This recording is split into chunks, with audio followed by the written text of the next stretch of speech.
아침마다 말씀으로 밝은 빛을 채우네.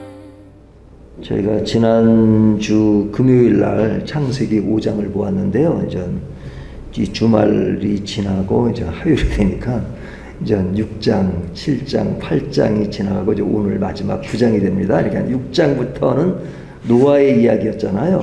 이제 오늘은 그 노아의 이야기의 마지막 부분인 9장 이야기입니다. 그러니까 주말 사이에 벌써 노아 홍수가 다 지나가 버렸습니다. 그리고 이제 노아의 홍수가 끝난 후에 이제 마지막 이야기인데요. 이제 오늘 본문은 노아 홍수 이후에 노아가 350년을 더 살며 맞이한 그런 그때 마지막 부분의 이야기를 담고 있죠. 그래서 그 자신과 그의 가족의 이야기를 담고 있는데요. 홍수 전에 노아에 대한 평가가 어땠습니까? 당대 의인이요 완전한 자라 하나님과 동행하였더라 라는 아주 신자로서 가장 좋은 그런 평가를 받은 그 인물입니다. 그 사람이 노아죠. 근데 이제 홍수 후에 이제 물이 아니고 물 위에 떠 있는 방주도 아니고 이제 사람들이 완전히 자유롭게 안주할 수 있는 그 땅에서 농사를 지어서 이제 포도를 심고 포도에 의해서 포도주를 담근 그런 아주 좋은 시대를 맞이한 겁니다. 그 좋은 시대에 그러니까 홍수고 한참 세월이 지나서 이제 노아의 어떤 모습을 보여주냐면 장막 안에서 벌거벗은 모습을 기록하고 있죠. 그러니까 처음에 노아에 대했던 그 평가와 이제 뒤에 나오는 그 이야기는 완전히 다른 모습이죠. 다른 모습이죠. 그러니까 이런 모습을 볼 때마다 늘 되새기게 되는 게 뭐냐면 인생은 끝까지 은혜를 유지하며 사는 것이 너무너무 중요하다. 끝이 굉장히 중요하다 하는 생각을 하게 됩니다. 이제는 노아가 그런 생활의 주체가 아니라 노아의 아들들이 주체가 되는 그 본문이죠. 18절에 보면 방주에서 나온 노아의 아들들은 셈과 함과 야벳이며 함은 가나안의 아버지라. 세대 교체가 되어서 이제 부모의 역할은 서서히 끝나가고 이제 다음 세대로 엮어지는 그때 그 아버지는 이제 은퇴한 노인처럼 장막에서 여유를 부리며 여유를 누리며 포도나무를 심고 포도주를 마셨습니다. 뭐 여기까지는 문제가 없죠. 뭐 포도주를 마시는 것까지는 문제가 없는데 그 다음 그 여유가 신앙적으로 방심한 거죠. 방심. 신앙의 긴장이 풀어지고 이제 시험이 다가온 것입니다. 시험이 다가온 것입니다.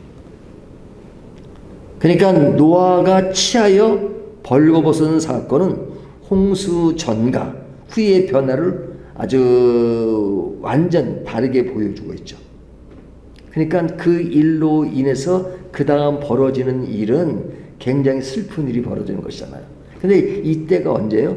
노아 홍수라는 얘기는 노아 홍수 사건이 엄청난 사건이잖아요. 이게 뭐 엄청난 사건이라고 말할 정도가 아니라 완전 개벽이 일어난 거잖아요. 아담으로부터 출발한 인간의 모든 맥이 끊어지고 노아로부터 다시 시작한 인류의 역사입니다. 그러니까 엄청난 변화죠. 모든 사람들이 죽고 노아의 8명의 가족들이 그 방주에서 살았던 그 사건이야말로 이건 엄청난 사건입니다. 은혜도 보통 은혜가 아니죠. 근데 그 엄청난 경험을 했음에도 불구하고 세월이 지나서 지금 같은 일이 벌어진 것은 뭐예요? 여유. 너무 큰 여유가 사람을 넘어뜨릴 수 있습니다. 그러니까 사람이 긴장할 때는 딱 긴장감에서 어떤 선을 지키는데 긴장이 무너지고 인생의 안락함이 왔을 때 사람들은 그때 넘어지고 그때 타락하고 탈선하고 왜곡할 때가 많습니다. 그러니까 노아가 치에서 벗은 사건은 홍수 전과 후의 큰 변화를 우리에게 보여주죠. 즉 그 변화의 내용이 뭐냐? 여기 보면 함이 나오죠. 그의 아들 함이 아버지의 하체를 보고 그것을 형제에게 알린 사건입니다. 근데 이것은 우리가 이제 함이 단순히 아버지의 벌거벗은 것을 보았다라는 정도가 아니라 사실은 더 큰 의미로 해석을 합니다. 그러니까 이것은 굉장히 해서는 안 될 그 일인데 그 아버지를 보고 그리고 형제들에게 그 이야기를 해요. 그러니까 이것은 아버지의 권위를 가볍게 여긴 태도라고 볼 수 있죠. 그런 반면에 셈과 야벳은 옷을 가져다가 뒷걸음쳐 들어가 아버지 하체를 덮었다 하는 것은 이 함과는 달리 아버지에 대한 존경과 신중함의 태도를 보인 것이죠. 그러니까 지금 앞에 나오는 이야기는 노아의 그런 탈선을 이야기한다면 그 탈선을 바라보는 그 자녀 3명의 이야기가 나오는 겁니다. 한쪽은 존경과 그런 신중함의 태도를 보인 반면에 함은 하체를 드러내는 그런 행동, 그러니까 자녀들의 태도의 중요성을 강조하고 있죠. 그러니까 가정을 이루는 것은 아버지가 있고 자녀들이 있는데 앞에는 아버지의 이야기라면 자녀들의 이야기인데 아버지는 자녀들에게 본이 되어야 되고 또 자녀들은 아버지를 존중하고 아버지를 기이 여기는 그런 태도가 가정의 아름다움을 이루는 것이잖아요. 근데 이제 그게 무너진 겁니다. 이게 뭐 완전히 가족이 파괴된 건 아니지만 그러나 이 한 면을 통해서 굉장히 중요한 것이 무너집니다. 사실 이 이야기는 그런 인간이 시작되는 그 시점에 결국은 후대에 이루어지는 일들의 엄청난 사건을 야기시킨 것이죠. 그래서 술에서 깬 노아는 셈과 야벳을 축복하고 그리고 저주를 합니다. 누굴 저주하죠? 성경을 읽어보면 함을 저주하는 것이 아니라 함의 아들 가나안을 저주합니다. 함의 아들 가나안. 그러니까 왜 함이 그런 그 일을 했는데 왜 그 아들 가나안이 저주를 받았을까? 성경은 명료하게 설명하지 않지만 가나안의 행동이 연루되었던 것을 간접적으로 시사합니다. 그러니까 가나안, 그 하체를 드러내는 그 일, 그러니까 이게 하체를 보았다는 것이 아니라 뭐 학자들마다 여러 가지 하는데 어떤 참 동성애 같은 그런 면으로 이야기하는 사람도 있고 굉장히인데 그 아들 가나안까지도 그 일에 동조한 연루된 그런 사건으로 봅니다. 그러니까 이 사건으로 해서 가나안이 저주를 받게 되는데요.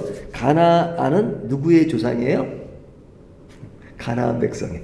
가나안 백성. 그러니까 가나안 백성이 그 셈의 그 종이 될 것이다. 셈은 누구의 후손이에요? 셈이 누구의 조상이에요? 이스라엘 백성들에게. 그러니까 이스라엘 백성들이 가나안 땅에 들어가서 가나안 사람들과 끈질긴 그런 뭐 전투도 있고 결국은 가나안을 이스라엘 백성들이 차지하게 되고 가나안 사람들은 그의 노예가 되기 후예가 아니라 그의 종이 되기도 하고 그리고 뭐 죽기도 하고 하는 그런 일들이 벌어지잖아요. 그러니까 가나안 족속은 이스라엘에게 땅을 뺏기고 저주의 결과를 경험하는 그 일들이 벌어지는데 그 일에 대한 그 이야기가 노아의 이야기를 통해서 노아의 저주와 축복을 통해서 일어났던 것을 보여주고 있죠. 그러니까 이것이 굉장히 중요한 메시지. 그러니까 이 9장의 이야기가 나오고 그 다음에 이 노아와 가족들의 이야기는 사실 10장으로 끝납니다. 그리고 11장에 바벨탑 사건이 나오잖아요. 그리고 12장서부터 25장까지는 아브라함 이야기가 나오는데 그 뒤에 나오는 그 이야기, 아브라함 이야기가 나오고 그 다음에 계속해서 이스라엘 백성 나오다가 제일 마지막 50장에 가면 요셉 이야기로 끝나잖아요. 그러니까 요셉 이후에 이스라엘 백성들은 어디로 이주해요?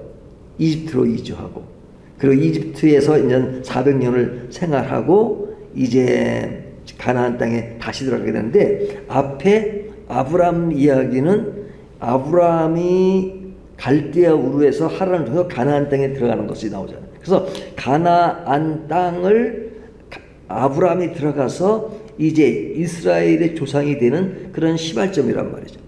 그러니까 거기에 나타나는 가나안 사람과 이제 아브라함 셈족의 후예인 아브라함과의 어떤 그 일들이 벌어지기 시작하는 겁니다. 그러니까 그게 12장에서부터 시작되는 겁니다. 그러니까 지금 이 사건은 9장이잖아요.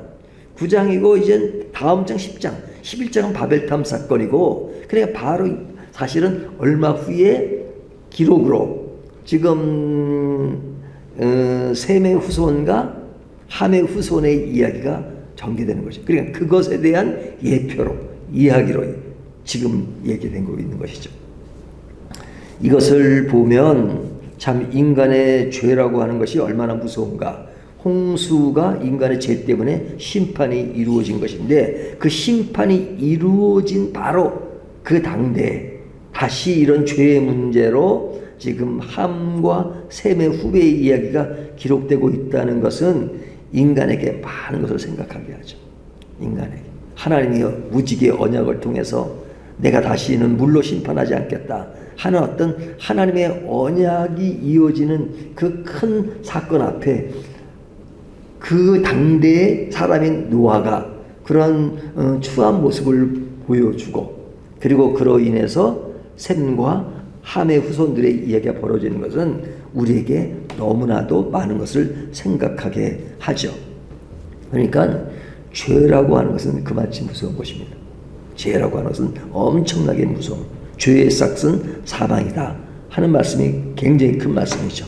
근데 이 홍수 사건 이후에 인간은 계속해서 그럼에도 불구하고 죄를 짓는 것에 대해서 결국은 하나님의 완전한 그런 구원의 역사로 이루어진 것이다. 그래서 이 구약이라고 하는 것은 계속해서 어떤 구원의 흐름이 이렇게 흘러가는 겁니다.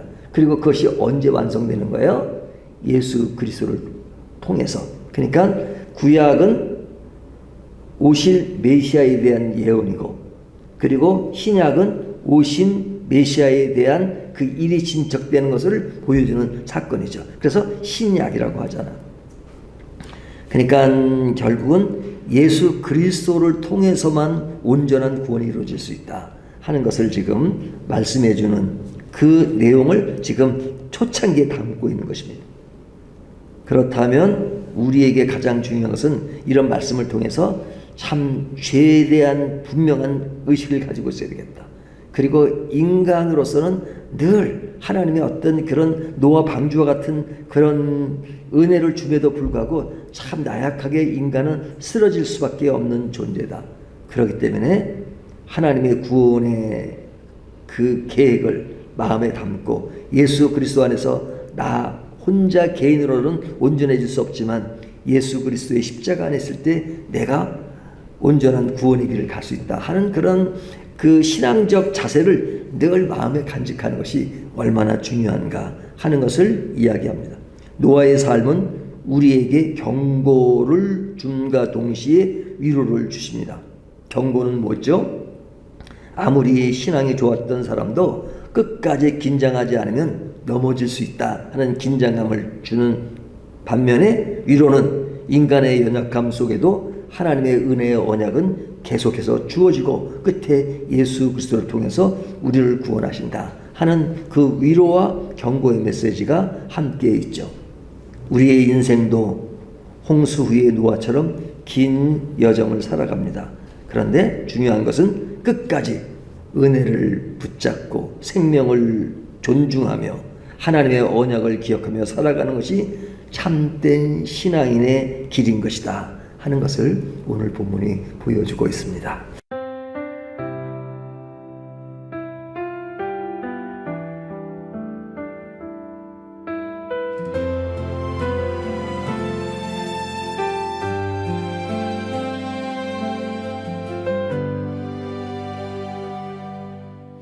아침마다